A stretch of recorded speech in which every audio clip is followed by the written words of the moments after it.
ថ្ងៃក្រោយអូនប្រែជាអ្វីក៏ប្តីនៅស្រឡាញ់ស្ងួនក្តីសុខរបស់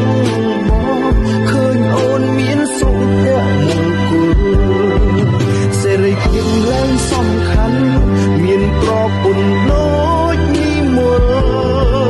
ព្រមគ្រប់ពេលបងយល់តែភាពកង់ក្ដៅពីមាសមេអូនគឺជាមនុស្សម្នាក់សំខាន់ជាងគេក្នុងជីវិតបងមិនមែនល្អតែបំបងឬស្មោះមួយខាងណាក់ពេលចង់រស់ក្បែរគ្នាដល់ចាំងឲ្យដូចម៉ាក់ប៉ាយើងដែរសុខទុក្ខរួមគ្នារហូត